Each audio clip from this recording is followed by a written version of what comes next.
সম্পর্ক। তাদের 9টা 5টা অফিসের টাইম নাই। তারা জানাজা থেকে শুরু করে লাশের দাফন থেকে শুরু করে সুন্নতে খতনা, নাকফুল ফুটানো, তারপর হচ্ছে যে প্রসব, যে প্রথম বাচ্চা যে জন্ম হয়, প্রত্যেকটা জায়গায় আমরা যাদের উপস্থিতি পাই সেটা হচ্ছে স্থানীয় যারা প্রতিনিধি আছে তাদের।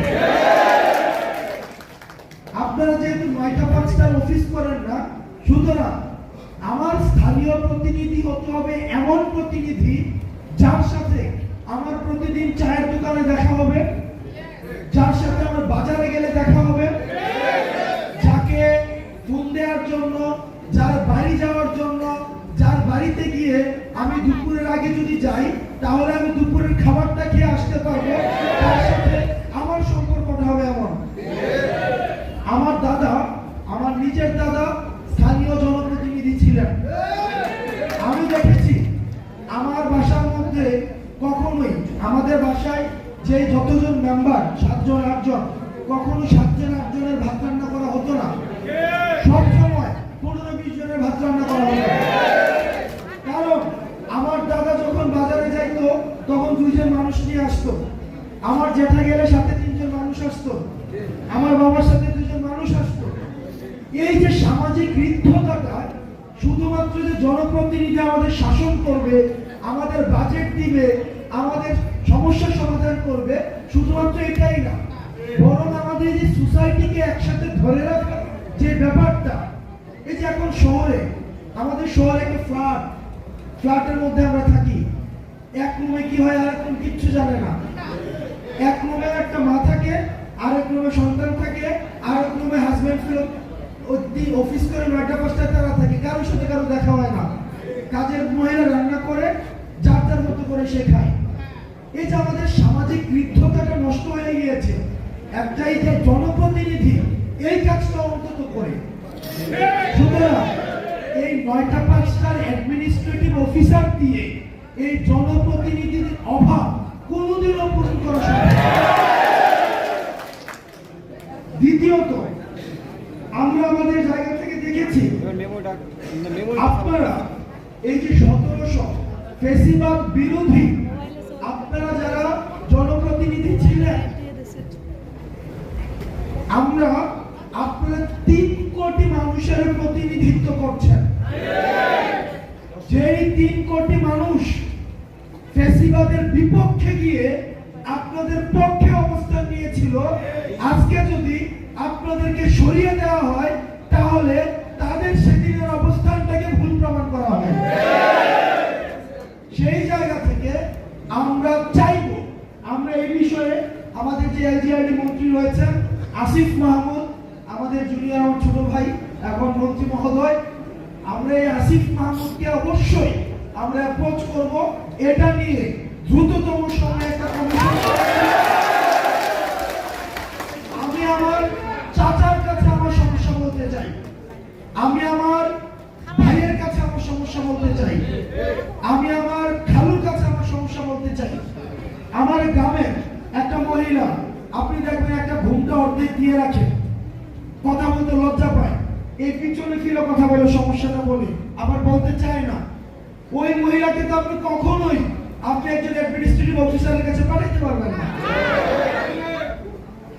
ওখানে তালাকের ইস্যু আছে, জন্ম নিবন্ধনের ইস্যু আছে, কিছুদিন পরে স্কুলের ভর্তি শুরু হবে, এই যে কিছুদিন পরে কিন্তু শুরু হবে, এই যে স্কুলের ভর্তি শুরুটা হইলেই জন্ম নিবন্ধন লাগবে।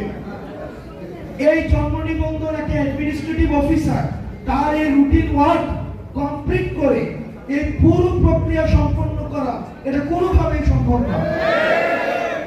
আমার এলাকায় কয়জনের জন্ম হয়, কয়জনের মৃত্যু হয়, কয়জনের জানাজা হবে, কয়জনের কি হবে, এটা কিন্তু জনপ্রতিনিধি ভালো বুঝবে। সেই জায়গা থেকে আমরা আমাদের অবস্থান স্পষ্ট। এই ফেসিবাদের এই ভয়ের অনেকে আপনাদের জেলে যেতে হয়েছে, আমি অনেককে চিনি যারা জেলে থেকে নির্বাচন করে হচ্ছে জিতেছে। তো ওই মানুষগুলোকে আমরা সম্মান জানাতে চাই। আর আজকে এই 4 দেয়ালের মধ্যে যারা রয়েছে, আমরা বিশ্বাস করি তারা হচ্ছে ফেসিবাদ বিরোধী শক্তি। যদি সেটা না হতো তাহলে তারা কখনোই এই সেমিনার রুমে অন্তত আমাদের সামনে আসতো না। আমরা আপনাদের যে ন্যায্য দাবি, এই ন্যায্য দাবি বাস্তবায়নে আমরা অবশ্যই কাজ করব। এবার পরবর্তী বাংলাদেশ বিনির্মাণের ক্ষেত্রে আমরা ছোট মানুষ, আমাদের অভিজ্ঞতা কম, আমরা শিখছি, আমরা দেখছি, আমরা ঠেকছি, আমরা ভুল করছি এবং আমরা শিখছি।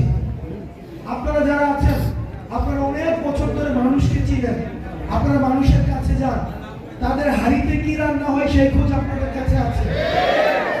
আপনারা আমাদেরকে পরামর্শ দিবেন এবং আমরা একসাথে গ্রামে পৌঁছাইতে চাই। আমরা শহরে বসে এসি রুমে প্রেস কনফারেন্স করে যতই বক্তব্য বিবৃতি দেই, এগুলো হচ্ছে গ্রামের মানুষ পর্যন্ত পৌঁছায় না। দিন শেষে আমার মাটিতে ফিরে যেতে হবে, আমার গ্রামে ফিরে যেতে হবে। এই শহরের প্রেস কনফারেন্সের এসি রুমে যারা হচ্ছে বক্তব্য বিবৃতি দেয়, তাদের জানাজার জন্য কিন্তু ঠিকই তাদের গ্রামে নিয়ে যেতে হবে। আমরা আপনাদেরকে সাথে নিয়ে, আন্দোলনটা হয়েছিল শহরে, আমরা আপনাদেরকে সাথে নিয়ে আমরা প্রত্যন্ত এলাকার গ্রামের প্রান্তিক মানুষদের কাছে আমরা পৌঁছাইতে চাই এবং সেক্ষেত্রে আমরা আপনাদের সহযোগিতা চাই। আমরা আপনাদের মধ্য দিয়ে, আপনাদের সহযোগিতা নিয়ে আমরা ওই গ্রামের মানুষদের কথাগুলোকে আমরা হচ্ছে শহরে আমরা হচ্ছে পৌঁছে দিব এবং সেই জায়গা থেকে এই অন্তর্বর্তীকালীন সরকারকে সফল করা এবং পরবর্তী বাংলাদেশ বিনির্মাণ করার ক্ষেত্রে আপনাদের অবদান অপরিসীম। সর্বশেষ কথা,